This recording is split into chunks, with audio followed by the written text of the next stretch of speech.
మన VVIT university, absolute discipline, absolute education.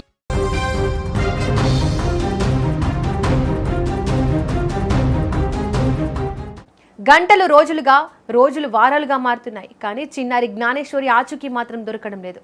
ఆ తల్లిదండ్రుల కన్నీరు ఊరంతా కమ్ముకున్న ఆవేదన చూస్తుంటే గుండె తరుక్కుపోతోంది. పాప ఎక్కడికి వెళ్ళింది? ఎవరైనా ఎత్తుకుపోయారా? లేక ప్రమాదవశాత్తు ఎక్కడైనా చిక్కుకుందా అనే ప్రశ్నలు ఇప్పుడు అందరినీ వెంటాడుతున్నాయి. గత వారం రోజులుగా పోలీసులు, గ్రామస్తులు, బంధువులు అందరూ కలిసి గాలింపు చేపడుతున్నారు. ప్రతి మూల, తోటలోని ప్రతి చెట్టుని, ప్రతి దారిని జల్లెడపడుతున్నారు.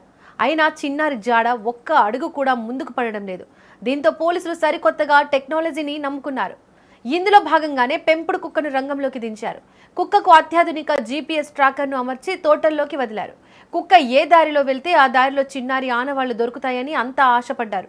గాలింపు మొదలైన కొద్దిసేపటికే కుక్క పరిగెత్తడం చూసి అందరూ ఊపిరి పీల్చుకున్నారు.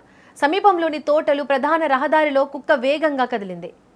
అయితే ఆ ప్రయత్నం కూడా చివరికి నిరాశతోనే ముగిసింది. అడవుల వైపుగా వెళ్తుందని అనుకున్న ఆ కుక్క తోట అండ్ దారిలో అటు ఇటు తిరుగుతూ కొద్దిసేపటికే ఇంటికే చేరుకుంది. గాలింపు కోసం వెళ్లిన కుక్క మళ్ళీ ఇంటికి తిరిగొచ్చి ఇంటి చుట్టూనే తిరగడం అధికారులను అయోమయానికి గురి చేస్తోంది. దీంతో గాలింపు ప్రక్రియలో గందరగోళం మొదలైంది. అసలు కుక్కను నమ్ముకోవడం సరైందేనా అని గ్రామస్తులు ప్రశ్నిస్తున్నారు. ఆ కుక్క ప్రవర్తన వింతగా ఉందని, దానికి ఎవరైనా మత్తు ఇచ్చారా లేదా మరేదైనా కారణం ఉందా అనే సందేహాలు కూడా వ్యక్తమవుతున్నాయి. నిజానికి పాప తప్పిపోయినప్పుడు పాపతో పాటు కుక్క కూడా ఉంది. పాప తప్పిపోయిన 2 రోజుల తర్వాత కుక్క ఇంటికి వచ్చింది. దీంతో కుక్క పాపతోనే ఉందని అందరూ అనుకుంటున్నారు. అలా తిరిగొచ్చిన కుక్క వింతగా ప్రవర్తించడం, పాప తల్లి చుట్టూ తిరుగుతుండడంతో కుక్కకు పాప ఆచూకీ గురించి చెప్పేందుకు ప్రయత్నిస్తోందని అందరూ భావించారు.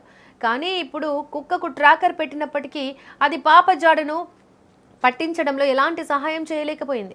దీంతో ప్రస్తుతం ఈ కేసు దర్యాప్తు వేగవంతం చేశారు. కిడ్నాప్ కోణంలో విచారణ కొనసాగిస్తున్నారు. అదృశ్యమైన సమయం నుంచి అక్కడ ఉన్న పరిస్థితులను విశ్లేషిస్తున్నారు. స్థానిక CCTV ఫుటేజ్లను పరిశీలిస్తున్నారు. అనుమానితులను ఆరా తీస్తున్నారు. చిన్నారి కోసం గాలింపును మరింత ముమ్మరం చేశారు. డ్రోన్ కెమెరాల సాయంతో కూడా వెతుకుతున్నారు. ఇంట్లో వాళ్ళంతా చిన్నారి వస్తుందని ప్రతిక్షణం ఎదురు చూస్తున్నారు. ఊరు మొత్తం ఒకటే ఆవేదనతో ఉంది. చిన్నారి క్షేమంగా తిరిగి రావాలని అందరూ ప్రార్థిస్తున్నారు. ఇప్పటికైనా అధికారులు ఏదైనా కీలక ఆధారాన్ని సేకరించి ఆ చిన్నారిని తల్లిదండ్రుల దగ్గరకు చేరుస్తారని ప్రజలు కోరుకుంటున్నారు. ఈ కేసులో నిజానిజాలు త్వరగా బయటపడాలని, చిన్నారి జాడ తెలియాలని ప్రతి ఒక్కరు ఆశిస్తున్నారు.